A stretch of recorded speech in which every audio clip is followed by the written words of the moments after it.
কি কত দূর হলো, হয়ে গেছে। এই দেখো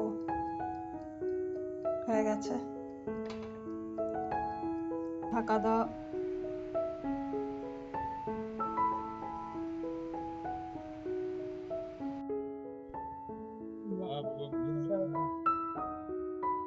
অনেক সকালে উঠে আজকে জামা কাপড় ভিজিয়ে দিয়েছি। এবার ঘর ঝাড়ু দিয়ে মুছে জামা কাপড়গুলো ধুয়ে নেব। তো চলো ঘর তোর এখন ঝাড়ু দিয়ে নিই। নমস্কার, মিমির মিষ্টি আলাপের আজকে নতুন আরেকটি ব্লগে তোমাদের সবাইকে স্বাগত জানিয়ে শুরু করে দিলাম আজকের ব্লগ, সাথে তোমাদের নিয়ে। আর রোজই সকালবেলা শুরু হয় সবার বাড়িতেই কাজকর্ম দিয়ে দিনটি, তাই আজকে সকালে আমিও জামা কাপড় ভিজিয়ে দিয়েছি এক গামলা। আজকে রোদ উঠেছে, এখন তো রোজই বৃষ্টি হচ্ছে, মেঘলা বৃষ্টি, তাই জন্য জামা কাপড় খুব বেশি ভেজানো যাচ্ছে না। খুব দরকার যেগুলো রোজকার জামা কাপড়, কিন্তু কিছু জামা কাপড় থাকে যেগুলো ধোয়ার থাকে, সেগুলো জমে গেছিল, তাই জামা কাপড় ভিজিয়ে এখন ঘর ঝাড়ু দিয়ে নিচ্ছি। ঘর ঝাড়ু দিয়ে কালকে রাতে বাসন ধুইনি, কারণ বৃষ্টি হয়েছিল, কারেন্ট ছিল না। তো কখন কারেন্ট আসবে, কারেন্ট না থাকলে তো আমাদের জলের অসুবিধা, তোমরা জানোই যারা ব্লগ দেখো আমার ডেইলি ব্লগ, সেজন্য সাহস পাইনি, তো বাসন রেখে দিয়েছিলাম, এখন ধুয়ে নেব। আর দেখো ঝাড়ু দেওয়ার সময় আমি সব সময় চেষ্টা করি একটু দরজার চৌকাঠগুলো দরজাগুলো একটু এভাবে ঝাড়ু দিয়ে নিতে, তাহলে পরের ওপর নির্ভরশীলও হতে হয় না কে কখন করে দেবে। আর হেল্পিং হ্যান্ড থাকলেও দেখো এই সমস্ত কাজ, টুকিটাকি কাজ তো সবসময় করে না, এটা রোজ কি আর কেউ করবে, কিন্তু রোজ করলে পরে না এই কাজগুলো তখন 1 মাস 2 মাস 3 মাস পরে একদিন অনেক কাজও বেরোয় না, অনেক খাটনিও হয় না। আমি তাই করি, হালকা জিনিসগুলোকে একটু ঠেলে সরিয়ে দিয়ে করে নিই। আর এইভাবে হচ্ছে চৌকাঠ দরজা ঝাড়ু দেওয়ার সময়, তারপরে যে দেয়ালের বিটগুলো থাকে সেগুলোকে ঝাড়ু দেওয়ার চেষ্টা করি, একেবারে ঝেড়ে পরিষ্কার করে দিলে কি হয়, এটা হয় না।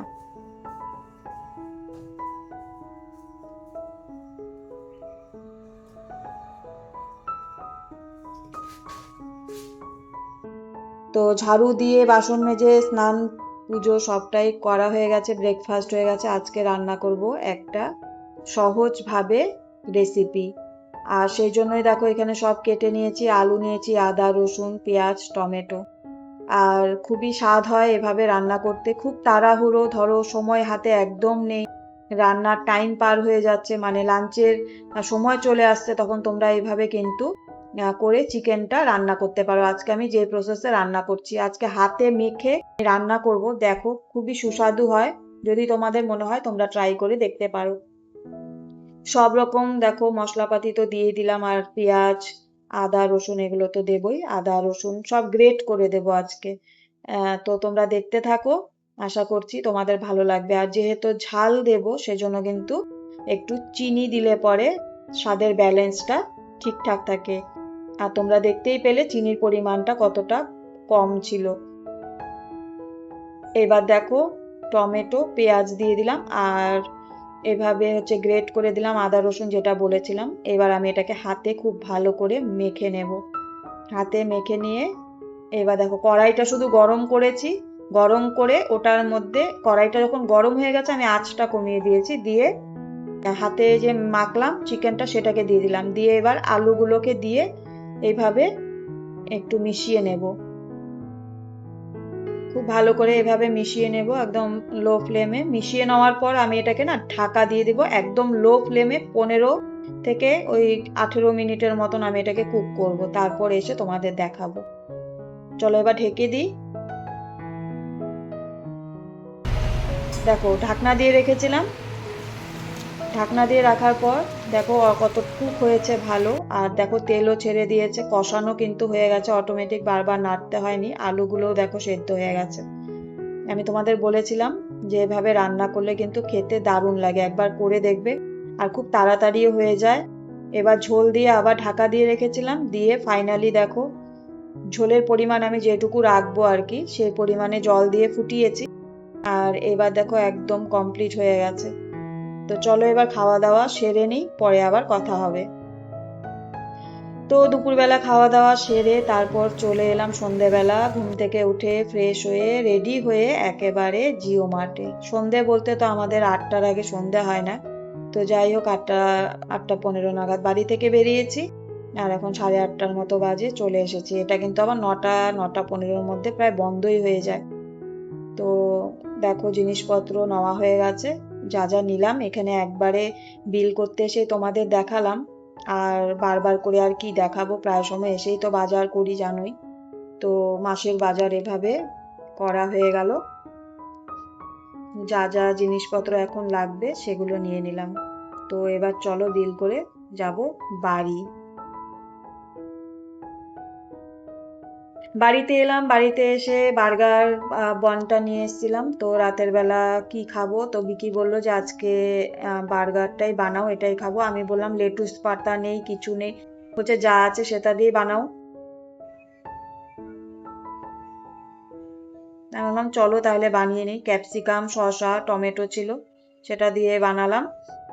আর এই দেখো চিজ দিয়ে আমি এভাবে 4 ভাগে ভাগ করে দিয়েছি, কারণ একটা যদি পুরো দিতে যাই তাহলে না পুরো মানে বেরিয়ে না আর পুড়ে পুড়ে যায়, মানে নিচ দিয়ে গলে পড়ে যায়। তো যাই হোক এভাবে ওই জন্য বানালাম।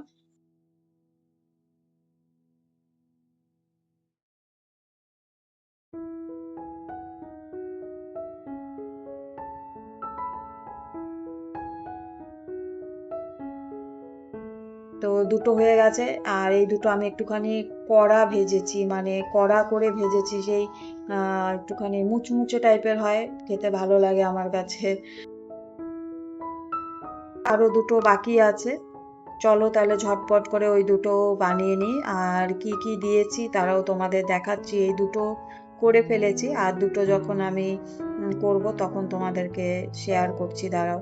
একদমই সিম্পল, ঘরে যা আছে আমি সেটা দিয়ে বানাই সব সময়। যে মানে বার্গারের যে জিনিসগুলো লাগে সেই জিনিস দিয়েই বানাবো সেটা তো হয়ে ওঠে না, তাই ঘরে যা ছিল আমি সেটা দিয়ে বানাচ্ছি। আর চলো তোমাদের দেখা।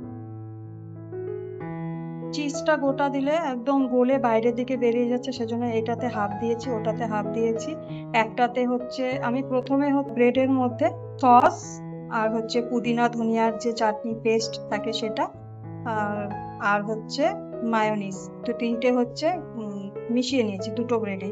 তারপরে আবার আমি শসা পেঁয়াজ টমেটো দিয়ে দিলাম, দিয়ে সামান্য একটু নুন ছিটিয়ে আর গোলমরিচ দিয়ে তার উপরে আবার আমি চতুর্পাশ দিয়ে দেখো একটু চিজ দিয়েছি 2 ভাগ করে। আর একটাতে দিয়েছি এই যে পুদিনা ধনেপাতা চাটনিটা, আর একটাতে দিয়েছি কিন্তু টমেটো সস। এবার এই দুটোকে হচ্ছে এইভাবে একটার উপরে একটা বসিয়ে দেবো, তাহলে কি হচ্ছে বলো তো, এই যে টমেটো আর ধনেটা তাহলে দুটোই এখানে হয়ে যাচ্ছে। আর এভাবে এবার বসিয়ে দেবো এটার ভেতরে। এই যে দেখো বসিয়ে দিয়েছি, এবার লাগিয়ে দিচ্ছি। এখানে 3টে হয়ে গেছে, হতে তো বেশি সময় লাগে না, ওটাও হয়ে যাক, একবারে নামিয়ে নিব। আজকে রাতের ডিনারে আমরা এটাই ডিনার করছি, ঠিক তাই।